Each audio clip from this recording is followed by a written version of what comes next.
Hello, everyone. Good evening. So we're back once a month.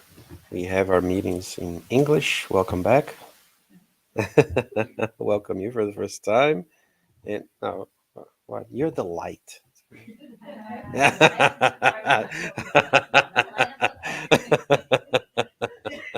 you, you brighten up the night.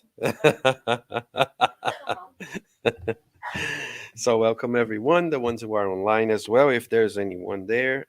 So every second Monday of the month, we have this meeting in English. All the other meetings are in Portuguese, but this one specifically is in English.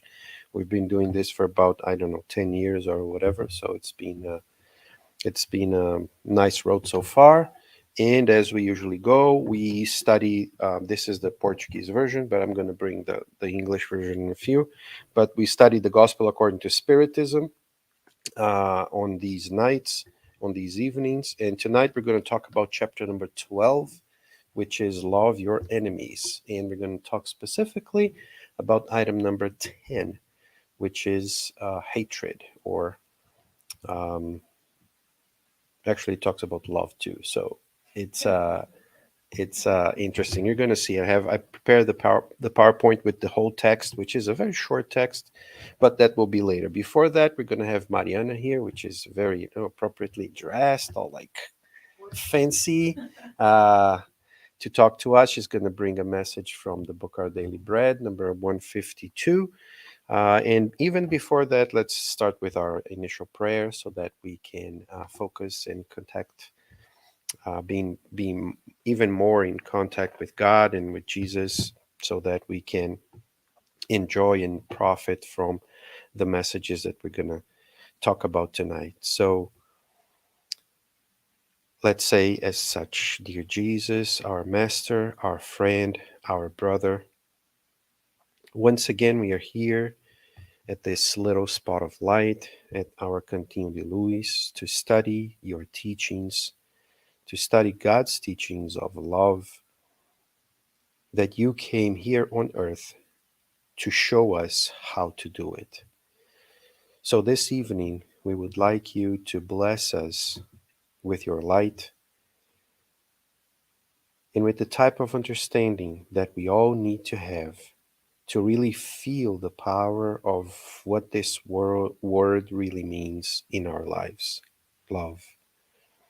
And may tonight, after we leave here, we can leave here with this kind of love, not only for ourselves, but for the entire world, as you came here to show us, so that we can, while looking upon everybody else that surround us, we may love them, or start to love them as you love us all and will love us all forever. May this love that we feel at this moment fill our hearts, fill our souls, and make us be brave to really be called one day your followers, your disciples, for really loving one another. May your blessings be upon us now and always. So be it. So, like I said, let's invite Mariana, and she's going to talk a little bit about the book Our Daily Bread. Mariana.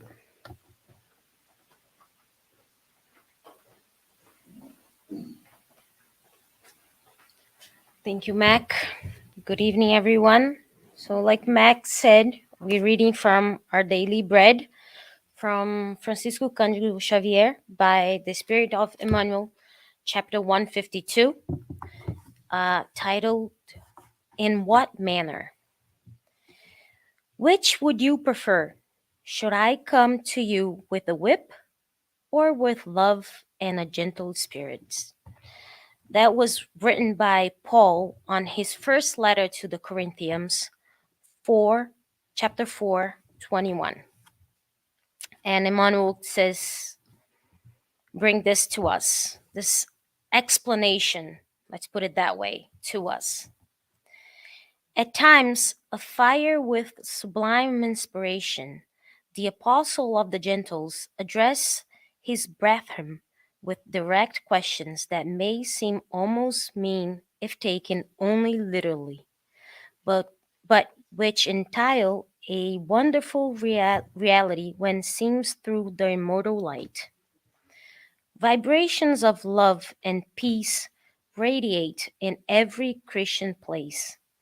Jesus has never forsaken his faithful followers, no matter how far apart they may be on the terrain of interpretations. Selfless emissaries of heavenly devotion have spread their sanctifying assistance throughout all the epochs of humanity. History demonstrates this as an inflatable fact. No century has ever lacked genuine missionaries of the good. Promises and revelations from the Lord reach the ports of knowledge in a thousand ways. In order to hide their personal failings, therefore, disciples who have joined the evangelical ranks cannot claim that they are unaware of the gospel's objectives. Within the circle of their own responsibilities, each disciple has received the work plan to be carried out each day. If they run from the work and avoid bearing witnesses, they own such an anomaly to their own inactive will. Through it is possible that a time will come in which the idle and incessantly beginning disciples may hear the Master personally and without any intermediates, asking as Paul did, "Which would you prefer? Should I come to you with a whip or with love and a gentle spirit?" I think that this passage is very funny because here in the US, parents don't really have the culture of whipping or hitting or anything like that. But in our culture and Latin cultures, we do. My mom, my dad, everyone's parents, whenever they want to teach us, they're not as patient as God, first of all, but whenever they wanted to teach us a lesson, they would whip us. They would take off their sandals and throw it at us. I cannot count how many times I was hit in the head with a sandal. And that's their way of teaching us. Why do they teach us that way? Because they explained once, we didn't listen. They explained twice, we didn't care. They explained the third time and we were like, nothing matters. It doesn't matter. We're just gonna keep going. And then we get whipped. And then things goes bad. Because we get whipped, we get grounded, all of that happens.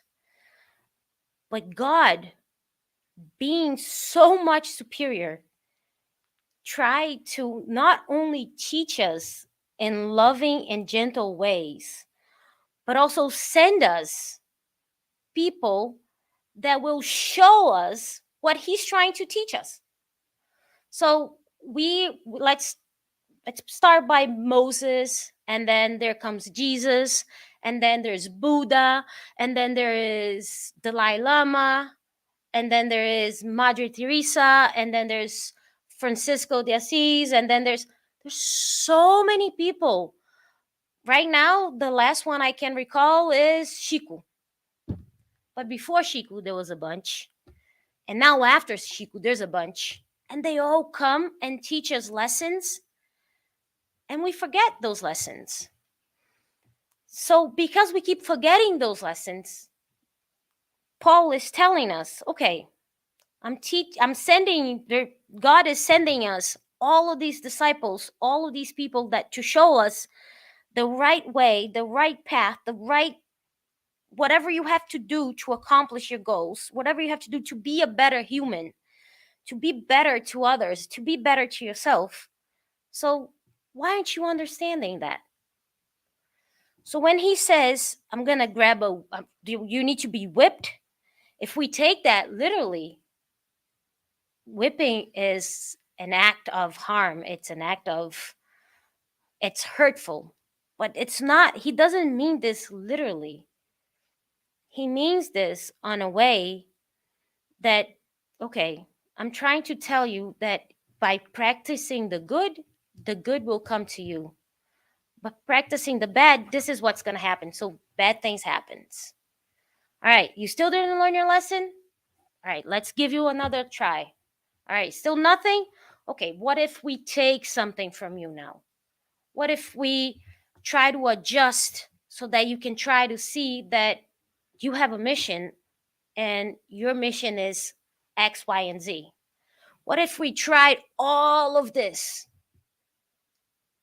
So we try all of this. God tries all of these things to show us. Try sending us people, try sending us love, try sending us everything He got. And we still didn't learn. What happens?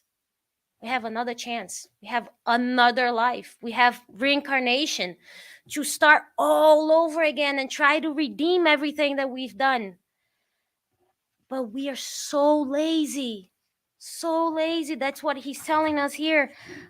How lazy can we be?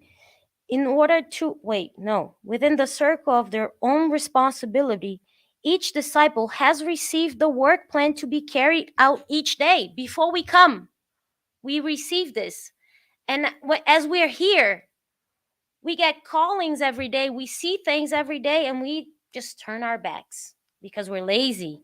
If they run from the work and avoid bearing witnesses, they owe such anomaly to their own inactive will. That's being lazy. Inactive will is being lazy. Is another word for lazy. I'm lazy. I'm lazy. I just called out. I said, "Hey guys, I mean, I dedicate 3 hours of my week to this place. 3 hours of my week. And now I'm saying, wait, this is too much. We're gonna have to cut it 1 hour and a half out. I can do only 1 hour and a half because I'm struggling to keep my material work and my spiritual work. Or am I being lazy? Both. Right? Both. Why not? But we do, I'm just giving you an example, but we do this every day. Every day there's callings. Every day you could be doing charity. You can be doing whatever. Every single day there's a work to be done. Every single day there's people who need help. Every single day you need help. And what do? Are you following the advices from all the people who came before us? From all the people that are trying to show us? Are we following them? That's a great question. So I'm going to leave off with the question that Paul asked, and we can think to ourselves and see what our answer will be. Which would you prefer? Should I come to you with a whip or with love and a gentle spirit? Well, I never learned anything with love and gentle spirit. It's always been the whip in my case. Mac.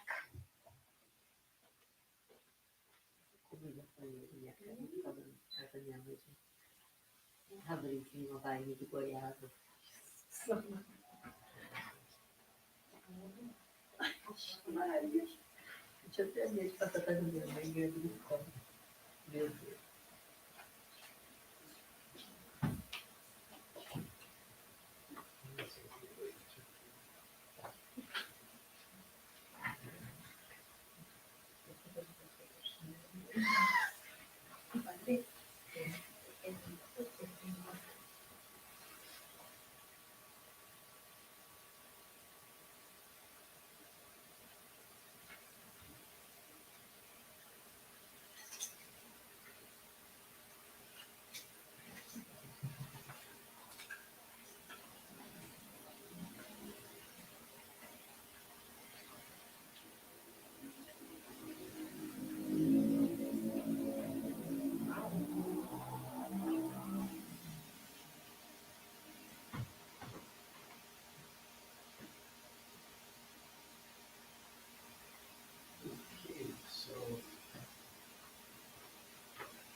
I had to adjust everything there, so that's why it usually takes a little longer. Welcome back. So as I was saying in the beginning, tonight we're gonna keep going with the studying, and this is like I said. I mean, I was gonna bring the English version of the book. So the Gospel according to Spiritism. This is the version we're gonna use tonight, and I copied the text and I put it there. The PowerPoint is purely the text of the of this item, which is this. So it's not a very big text.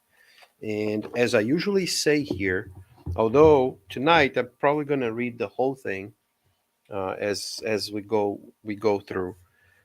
I highly recommend that you guys get the book and read the text by yourselves, because I mean I'm giving um, my study, my interpretation, what I think about it, but I'm not the holder of the truth. I'm not the whole truth. I'm just one person that have been studying and reading this and trying to understand and hopefully practicing, as Mariana was also saying here.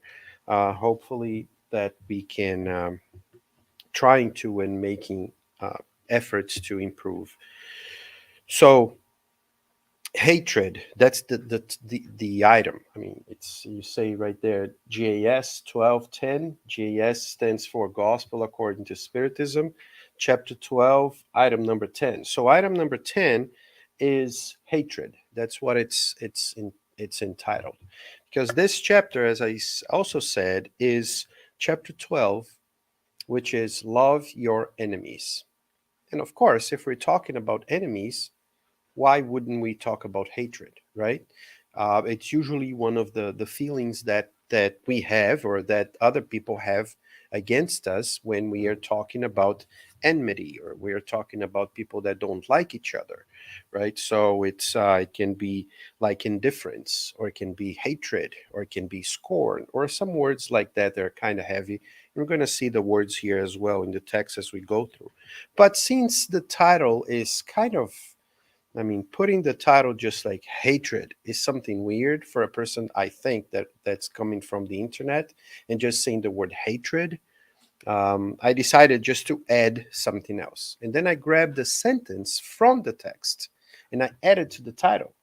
So the sentence that's in the book, or in the text, is love brings us close to God. So he says this sentence in the uh, in the text. So I thought it was fitting, although I wanted to use another sentence also from the text, but I thought it was a little longer, and I thought, well, maybe this one it represents a little better.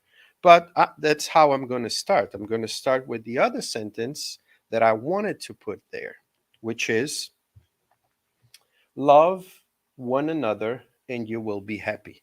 That's how he starts the text. So he starts the text of hatred by starting with love. So that's one thing that really like catches my eye, because the person, I mean, uh, that's going to read the text called hatred. It's I mean, when you say I hate something, of course that depending on how you say it, but when you say I hate something, you're not saying something that's very light. You're not saying it usually. I mean, it can be like in a light conversation. Oh, I hate this. I hate this. But even so, I mean, to me, it always feels heavy. It always feels heavy. Maybe it's just me. I'm seeing it's not just me, but maybe it's just me. But this word, I mean, when I say I hate, I'm bringing such a deep down, an emotion that comes from deep down, that people usually say it comes from the gut, right? Because it comes from the inside, as if it comes from the worst part of myself, right? Because the gut, it comes from after everything was digested and what is coming out, right? So it comes from that place, and then something that comes from that place usually, I mean, Thank you, Christian. Oh, look. Wow. um, so I think that when he this the spirit that wrote this message, which his name is Fenelon, and maybe I'll talk a little bit about him throughout. But I find it very interesting the way he starts it because it's hatred right on top, like hatred. But then the first word of the text is love. So it is as if he's already like trying to reduce a little bit the impact of what this word or what this the feeling or the sentiment that comes with the word. And then he says, love one another and you will be happy. I'm not going to be turning that way because the text is right in front of me. So you can read and follow what I'm reading there. I'm going to try to keep up with the text there in the PowerPoint. And if there's someone online, the same thing, because although you cannot see, but the PowerPoint is right here online too. So love one another and you will be happy. That's how he starts. He will say throughout the text, and I'm going to start by saying it, that it's not easy. Something simple usually is very hard to achieve. I remember a Brazilian singer saying this once. He says, um, a composer actually.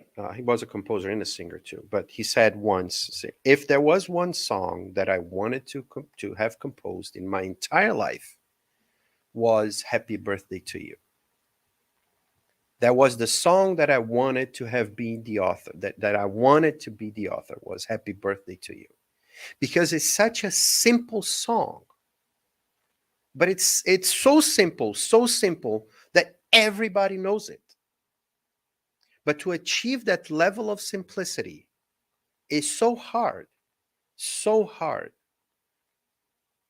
And there was another person. This one was a publicist. He used to do commercials, and he used to do um, logos for companies. So it was also another Brazilian person, and he created like logos for different companies in Brazil. That if you were Brazilian, we would know, like Petrobras. So he created the logo for Petrobras. He created logos for big companies in Brazil, and he was asked what was the shape or what was the brand or what was the thing that you wanted to have created, but you when you got to it, it was already there. And he said, the thing that I wanted to create that was already created was the shape of the egg. When you see the shape of the egg, there's no mistaking of what that is. And it's just one line in one specific position going through and creating the egg. That was the shape that I wanted to have created, but God already did it. That's that was his way of saying it's simple. Is it easy? I don't think so. And to me, that's the same kind of stuff here. We're going to talk about love and about hatred. We're going to talk about what we need to do, what we should be doing, what is asked of us to be done. But I'm not going to say in any time, in any way, that it is easy to be done. It is necessary to be done. It is good if we do, but we all have to have this in mind that it can be trial, it can be trying, it can be hurtful, it can be tough, it can be hard. One of the reasons why I chose that image right there to represent the whole talk is because it is not easy to climb a mountain. You can climb the mountain alone. It makes it very hard to do it alone by yourself. It makes it easier when you are with someone, when you're being helped and when you're helping in return. So to love is a task that needs to be done by me and only me for my life. No one can do it for me. I have to be the one doing it. But if I have friends, if I have people that are on the same journey, that are really willing to help me and help each other, it can become a little easier. It's not going to be easy, but it can become easier. I'm not a climber. I don't climb mountains. Um, but by watching people do it, you see that people that went before, they leave stuff on the stone, on the walls, so that you can hang your own hooks to those. So the ones who came before prepare the way for us. It makes it easier. It doesn't make it easy. It makes it easier. That's a big difference. And that's what love is, especially when we are working together. It makes life, it makes things go smoother, makes things go, nicer, but not necessarily totally easy, piece of cake. It's not like that. So he starts by saying, love one another and you will be happy. But see, that's the other thing. And I already mentioned this, but I'm going to mention it again so that we can move on. Love, you love, right? I love, I said. I have to do my part. But if only I love, this sentence cannot be achieved because we have to love mutually. It's not just for one to love, it's love one another. It's a two-way or a multiple way road. That's why it is not easy. It is hard because I can be loving and there's another person who is not loving yet. But I can think that I am loving and the other person is not loving, but actually sometimes it's the other way around because I cannot see it perfectly. And the other person is actually loving me in her own or his own way, but I don't understand it. When I say no to a kid that wants chocolate before going to sleep, he thinks that I hate him, but I know that I love him, correct? So it depends on our level of understanding. When we see this on child, we understand very quickly. But when we see on adults, usually we don't see. We don't understand sometimes that the other person, sometimes apparently making my life harder, is actually loving me more than I can understand at that moment. And I don't know. And because I still didn't get that to that point. I had a boss that one day he said, um, when I was young, and one day um, I got to work, and I was very tired because I did something at night, and I was at work, and I was just not productive. And my boss saw me, and he said, "Why don't you go home and take your day off?" And he and then he tells me that he went home and he was very happy with what the boss did to him. But then he said, next day I had to do much more stuff than I had to do on the day before. Right. So it was a teachable moment for me. And it took me, it was good that my boss did that to me.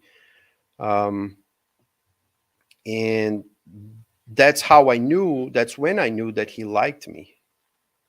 Not because he sent me away home, but because he didn't reduce my workload the next day. Of course, I didn't like that, but I understood it. And then he told me this, and this like stuck to my mind because sometimes you don't understand. You think that the person is likes you, and then the other day you think that the person hates you. He still likes you. It's just that you don't understand it yet, right? And then when you understand it, then all of a sudden you say, oh, okay, now I get it.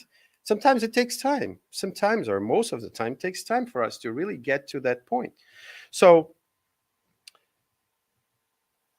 love one another and you will be happy. It might take time, but that will happen one day. But it takes all of us to do it. It doesn't take only one or two. We have to work together with this. Above all, assume the duty of loving, and then here it comes. He comes like he starts like well talking about love, and then he goes straight down into our throats because he says love one another, which is everybody. But now he's going to say love one another, especially those who inspire you with indifference, hatred, or scorn. So it doesn't say like love those who love you. That's the easy part. So that's when I said that um, it's not easy, because when you say love one another, you're not saying to choose who you're going to love, but he wants to make it very clear, because he's also not excluding the other ones. He's just showing that this love one another includes much more people than we actually think about at first place. Especially, right? As above all, I mean, especially, right? Assume the duty, and you see the word that he uses? It's duty. It's what you have to do. It's your work. A duty is something that you need to do while you're at work. So if I'm whatever, if I'm a lawyer, one of the duties of the lawyer is fill out paperwork. You cannot avoid filling out like forms. There will be tons of forms for you to fill out. If you're a house cleaner and you don't clean the top of the table, that's one of the duties, right? Some stuff are not our duties in the job; it's other person duty. But what he's calling this loving one another and loving especially above all those ones, he's calling the duty. So the duty of love is to love everybody. And then he goes, um, and he of course he will choose the highest example of all, so that we can understand it. And then he goes and says, Christ, whom you should make your model. And here the Spirit is taking this word from the Spirit's book when Kardec says, who should be our guide and model? Question number 625. So he says, who should be our guide and model in this earth? And the spirits respond, see Jesus, or see Christ. So watch him, see what he did, and he is should be. So he is using that word, model. Christ, whom you should make your model, gave you an example of such devotion. Jesus, when he was here, he did, and he showed us exactly what we should be doing or striving to do. Not that we're going to be able to do it right now, but if it's a model, we're going to follow after. We're going to try to do it similarly, our way, but to try to follow. A missionary of love, he loved to the point of giving his blood and his life. And if we go to the first Christians, we will see a lot of them that went for the love of Christ to do what needed to be done. And even for certain things, we could use certain people as example in this case. When you love, for example, freedom and liberty a lot, and you give your life for that freedom, and I've been talking about her a few times in the past month or so. Um, Joan of Arc in the 1400s, right? She fought and she died at the age of 19. She was 19 years old when she died. And she died around this time now, beginning of May, the end of April. She died being burnt on a stake, because she wanted to free France from the English. And she was able to free a bunch of towns when she was riding through the middle of France, and she came to Orleans, and then she freed Orleans. That was her mission. Her inner mission was to free that town. So when she freed that town, she was able to get the person who was supposed to be the king to be the king, and then she wanted to go back to her home, but the king asked her to continue, so she continued. After she did that, she was captured by the English people. Almost a year later, a little less than a year later, she was killed. She was imprisoned and spent the whole year in prison. The supposed king of France that was um, coronated, just like King Charles was coronated, like this week, right? Um, didn't raise one finger to free her, but she kept herself in duty for France, saying that if she was able to escape, she would escape and she would do the same thing. And she would keep doing, because France needs to be free. And she wanted to keep going. And she never denied, she never renegated or said anything bad about the church. And that's one of the things that the church of the time condemned her by. Used the church and everything that she saw and she said against herself, and then she was condemned because she was wearing men's clothes to run and to be on horses, and because it was easier to do so. There's a lot. So the story is very long, but what I want to say is she is an inspiration in that sense of it was not easy. At one point, she knew that she was going to be killed. At one point, she knew that she was going to be on stake, and she could say, okay, I'm going to do this. But then her power would be much lower, because now she was not, everything that she said could be unsaid because she said differently.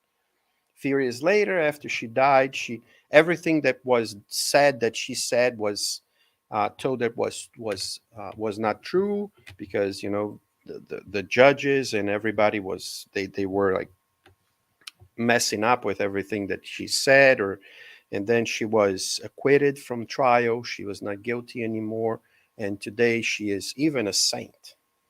She was raised so from being accused, being killed, to become a saint. And that's the love the power of the love that she had for her country, for freeing her country from the invaders that were taking. And she didn't even free the country, because she only was able to do certain part of it. But a few years later, because her inspiration was so strong, that the war continued and they were able to expel everybody.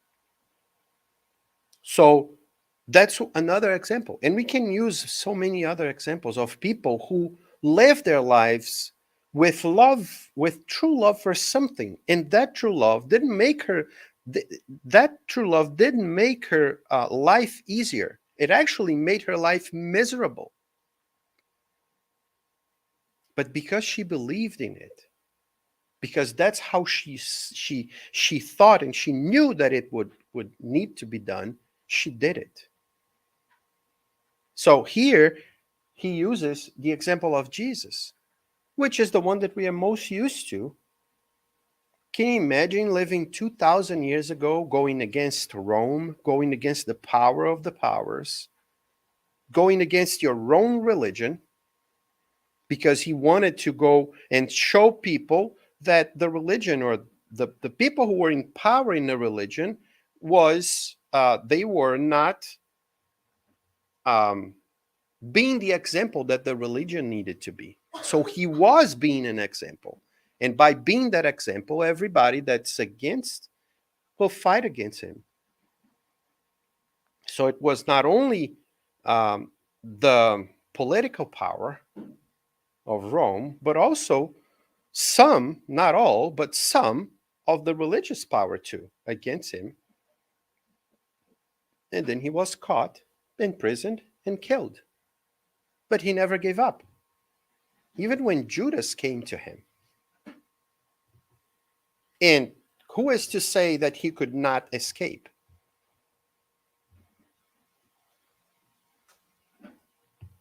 Today, I mean, remember, there was no camera, no Instagram, no Facebook, so it's easy to like escape, right? Especially, I mean, in the desert with caves and all that stuff. I mean, even in this day and age, when they were trying to capture like Bin Laden, for example, a few years ago, how many years did it take to with all the technology? And he was in a terrain that exactly like when Jesus was alive, exactly the same thing. It's pure desert, mountains and caves and all that stuff. But why would he run?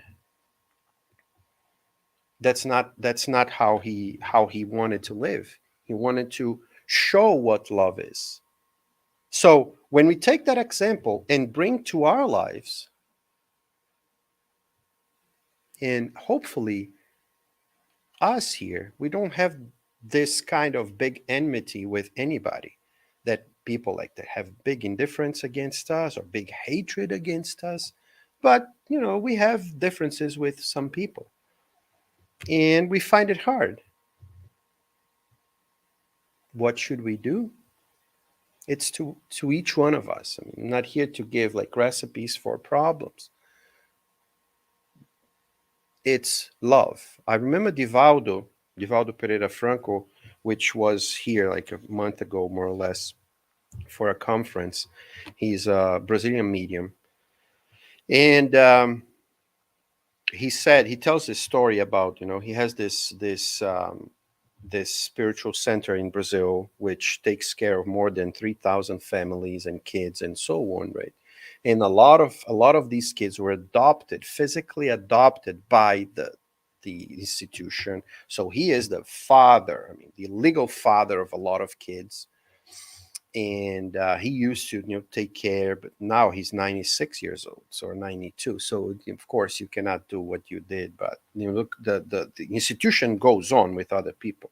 But he tells a specific story of this kid that once came to him, and he this kid was like devil incarnated. He just couldn't. It was terrible. He tells a story funny, in a funny way, but so he tried everything. He says, I tried this and didn't work. I tried this and didn't work. I tried this and didn't work. I tried this and didn't work. And one day he was so tired, and he was psychographing a book with, and Joanna de Angelis was there, and he was talking to her. He says, I asked her, what can I do? I mean, I tried everything. And he says that she looks at him and she says, did you try everything? Are you sure? He said, I tried everything. So I don't think so. There's one more thing that you need to try. And what is that? Love. That's what you need to try with him. Love. And you try to fight with what you're doing, and you calling it love or not. Love is different depending on the person. Love is not one specific thing. So you have to find a better way. And I don't know exactly what he did to that boy, but you have to transform the way that you see the other. It's not that you're going to transform the other, because we cannot transform the other person.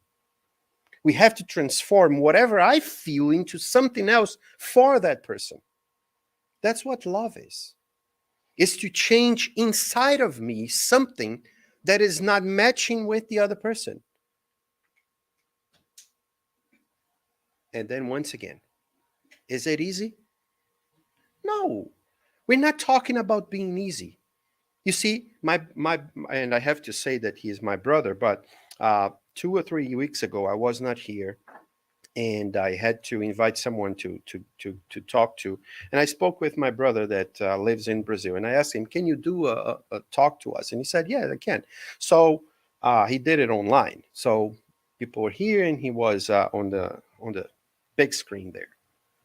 And I couldn't watch at the moment, but the day after, 2 days later, I watched what he said, and he says at one point something that really really interesting.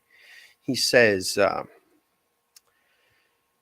that we have to be very careful with something that we tend to see in ourselves and in other people too, which is you read the gospel, you read the message, and we adapt the message to how I think.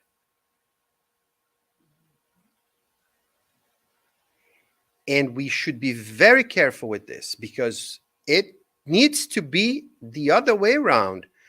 I need to change myself to fit to the message and not the other way around.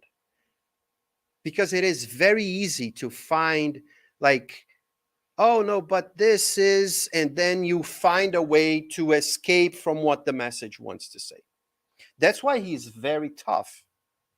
That's why when we read these messages very carefully, they are very tough because they are calling on us to follow the message. They're not like, tapping our shoulder, tapping our head and saying, "Oh, that's okay." No, that's not how we teach, or that's not how we should teach. We should teach like straightforward. We can be lenient. We're not going to say that we shouldn't be lenient at some points. But Mariana was saying here, right? We talk once, we talk twice, we talk 3 times. We don't need to hit anymore, right? We don't need to hit anymore, but there must be a point where that needs to stop, period. If there's no stop, there needs to be a consequence, and a serious consequence for the person. And I'm not saying for the others, no. I'm saying it for myself. It needs to be stopped. Otherwise, there will be worse consequences. And what is the worst consequence? It's in life. It's not like in 5 minutes later. And when we are child, and I'm not talking about my grandson, I'm talking about this. When we are still a child, we don't understand what God is trying to tell us. And then we keep doing the same thing. Oh, if a person hates me, I'm going to teach her something. I'm going to teach him something. What? Hatred? What kind of a teacher teaches a student the same thing that the student is teaching him? The teacher needs to teach higher stuff, not lower stuff. If a person is teaching me hatred, and if I want to be at least a little better, my task is not to be better than anyone. My task is to be better than myself. But if I'm complaining about the other person that is hating me, what am I doing if I'm hating it back? Now the question is, I'm complaining about whom? I'm complaining about myself. I'm not complaining about the other. Because if the other person is hating me and I'm hating it back, and Jesus says that, right? If I'm loving only the ones who love me, what am I doing better than the other ones who are bad people that love their loved ones? An assassin, a person that killed another person, probably loves his mother as much as I do love mine. So if I hate the person, what am I different? Why am I different? You see, to me, this is very logic. To me, this is very straightforward. But once again, go back to the beginning. It is not easy. But it is very straightforward. The logic to me is irrefutable. I mean, there's no point in hating back. If I want hate to be over, I have to stop hating from here. If the other person cannot stop hating, it's the other person. He or she cannot do it. What can I do? The best that I can do is love. That's the best that I can do. Maybe I'm not able to love yet. Maybe I'm only able at this moment to, okay, I'm not going to hate back. Okay, that's a good starting point. But at least let's think about it and say, wow, there's that image that probably you've seen it a million times that talks about hatred, and I'm not going to be able to read the whole thing. So that's what why I said, I mean, get the text, although it's very, very short, very, very short. And I thought I was going to be able to go through, but this is just like the second slide or third slide out of 9. So sorry, I talked too much. Let me drink some water. Um, you probably saw that image already. The person, or I think that the parent or the kid comes to the house and comes complaining about something that happened in school. And then he complains, and he comes, and the father asks, what's going on? And he says, I hate that boy. And then he starts like telling a lot of stories that the boy did and the boy didn't. So what do you want to do? Oh, I wanted to punch him in the face. I wanted to do this. I wanted to do this. Say, okay, so let's do an exercise. Let's do what you want to do, but without a person, so that we can see what's the end result. So it's simple. So what the father does, goes outside, grabs a sheet of um, a linen sheet from the bed, puts like on a rope, and hangs that drape. Um, Gets the boy. The boy changes his clothes from the school clothes, picks up a clean set of clothes, and goes and he does barbecuing. So he grabs all those charcoals, like those black charcoals, and put the black charcoals right, a bunch of charcoals there. And then he says, okay, now that sheet is the boy that you want to hit, want to do something back to him. This is what you're going to use to do whatever it is. Now do it. So he starts like grabbing all the charcoal from the floor and then just throw and throw and throw. And then he goes close to it and grabs more from the ground and hits the thing and blah, blah, all mess. And then said, are you done? And said, yeah, I'm done. Now I'm done. Now come here. And then he goes to the garage and said, no. You don't enter the garage. You stay right there. Why, Dad? No, wait. Goes inside the garage, leaves the boy outside, grabs a mirror. And then grabs a mirror, puts the mirror back and says, now look at yourself. And then he looks at himself. He's all black, all dirty, all messed up. And said, look at the sheet. Oh, it's all black too. So you think you're better than the sheet, or the sheet is better than you? And that's a question for us. That's a question for us. That's what hatred, that's what indifference, that's what scorn does to us. We can maybe dirty the other person. Maybe. Because depending on what the linen is, and depending on how my clothes are, maybe it's easier to wash the linen than to wash my clothes. And actually, every act of hatred, every act of indifference, every act of scorn that comes from me to the other, who does it hit first?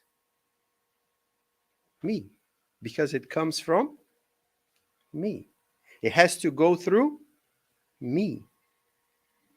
So it is not as if it's something that I'm grabbing from the outside, all protected, and the other person is suffering. No, I am the first one to suffer. Although I don't know, because it gives me that small moment of pleasure, but it attracts the same kind of vibration and energies.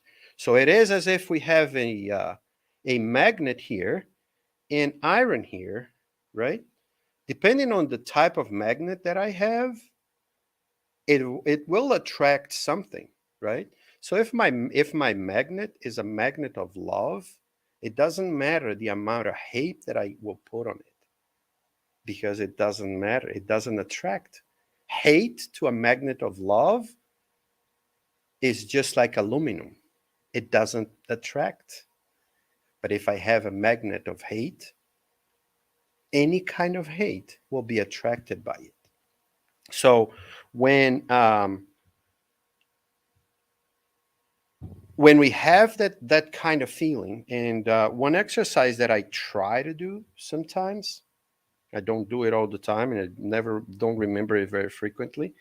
But one thing that I realized a while ago is that when we are watching something, when we are reading something, when we are listening to something, especially stories, and sometimes real stories are the most powerful ones.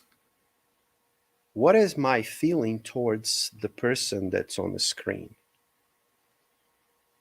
If I see a documentary about the person who killed someone, what is my feeling towards that person? Is my feeling of hatred? Is my feeling of indifference? Is my feeling of scorn? Where is that feeling coming from? I have to be aware of it. Because if I meet a person that I have the same type of thing, I will be able to recognize it. And when I'm able to recognize that feeling, I can do something about it. You know what's the big problem? Is that we don't even know sometimes that that is the beginning of a hatred, that that's the beginning of indifference.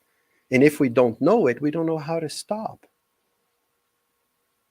Once we let it grow, when Jesus says it too, if those two plants, right, the herbs, the I don't know the names, the wheat and joio, I can never remember the name in English. If they grow together, they look so much alike that it's hard to take them apart. Only when they are fully grown, you can cut them and separate them. But if you don't plant them together, meaning you know what it is, so you just try to remove it before it starts growing. So it's the same thing with the idea of hatred. So if we have enemies and we don't know how to do it, we start by praying. We start with the simple things. We start by, not wishing bad things. We start with, I wish he can get out of it.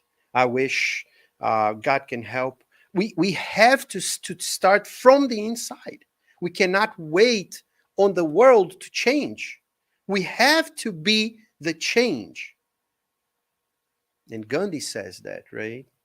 We have to be the change that we want the world to be. Otherwise, how can the world be peaceful if I'm not peaceful? How can the world have less hate if I'm still hating a lot? I'm contributing to for the world to be more hateful, actually.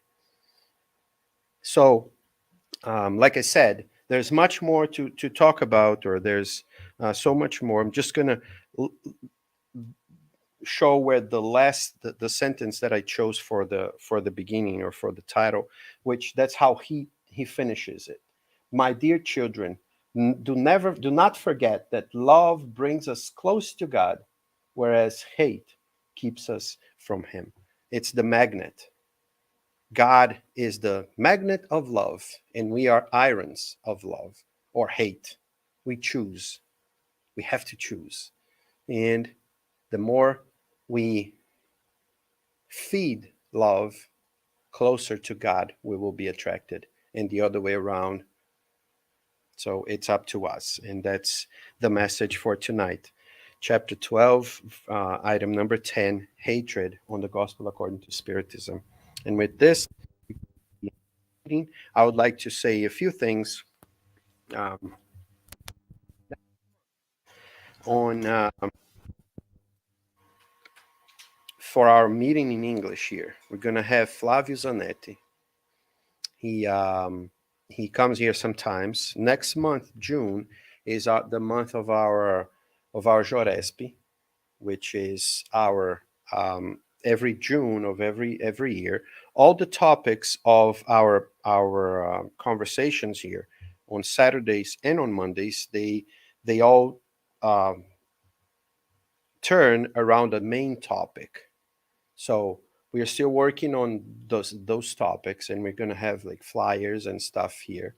But Flavio will be here to talk to give the lecture in English for that specific one, and probably will be about the main topic, which is everything in focus. Yeah, so everything in focus. So it will be something related to this. It's a spiritist perspective, everything in focus, a spiritist perspective, or something like this. And actually, when I was there with Mariana, while Mariana was saying, talking here, I saw that he entered online on YouTube and gave us a heart. So I'm glad that he was here. I don't know if he's watching or not, but he will be here a month from now. It will be, I think, June 8th, I think. I think it's going to be June 8th. I think it's exactly a month from now. Is it 12? Is it the second one? Okay, the second month. Okay, so it's June 12th. So he will be here with us, and there will be, other people. All the other ones are in Portuguese. On Saturdays, we're going to have Vitor Rossi, which he will come from Brazil. Then we will have um, Humberto Fabris coming from Florida to talk to us, and we're going to have Ana Mesquita.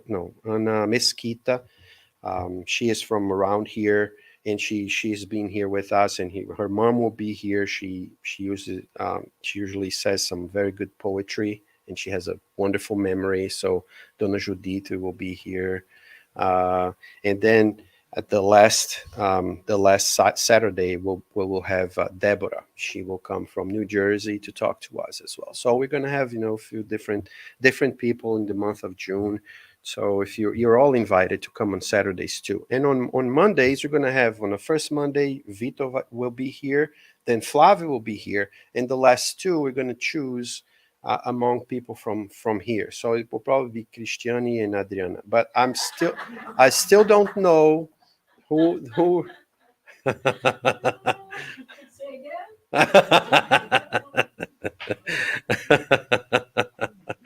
um, yeah, so that will be our in June.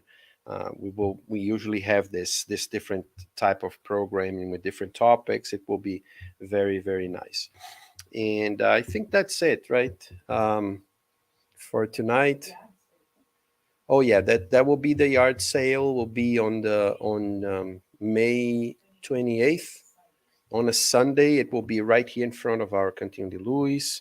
We're still accepting donations. We have a lot of stuff there. Some stuff there on Saturday during the afternoon, and at night we start organizing everything, putting everything to get outside, and then trying to put prices, organizing different places. And on Sunday morning we come here, and then we start organizing very early, because people, as soon as they start seeing stuff outside, they start. So the more people we have to help to separate things, the best. So if you don't have anything at home, or you cannot bring anything, but if you can be here for a few minutes to come help in the beginning or at the end, because those are the two worst times, let's say, because it's the putting together everything out, but then to take everything, so a lot of stuff goes for a donation. We have to organize everything, put inside cars, go out, drive, donate, come back, pick up more stuff, and go. So it's a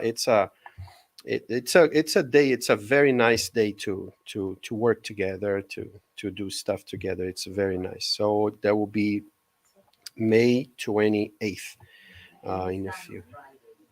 Oh, we start on Friday. Yeah, that's right. We start on Friday because depending on how much stuff, yeah, you really need to start very early, putting prices because there's not enough time. Yeah, so Adriana, Cristiani, just talk to her to them if you can or if you know, just they will be able to explain a little better than I do. So with this said, let's do our final prayer, and we're gonna have our passes, and that's it. So once again, let's keep our minds focused on the higher realm, where the good spirits are always inspiring us and inviting us to follow the words of the gospel, the words of love, the words of Jesus, and the light of God, and say, God, our Father, our Creator, Creator of our hearts and of the entire universe, here we are once again humbling ourselves to your presence, asking for your forgiveness because of our trespasses, asking for your heart so that we can have heart and take heart to do our duties, asking for your light so that we can see through the dark paths of our inner souls, so that we can know more about ourselves, to face our problems and our issues, and be able to transform ourselves through your love and through your light. May this love and light help our family, our friends, and also the ones who don't have good feelings for us, but especially we ask for ourselves that we are able to also transform those bad feelings that we still have against other people so that we can learn to love one another as it was asked from us tonight. May this love bless us all, the incarnates and the discarnates here present, and may we, when we go back home, go back full of love and full of hope for a better life, for a better future. So be it. So now we go to the passes, and um, we will see you guys soon.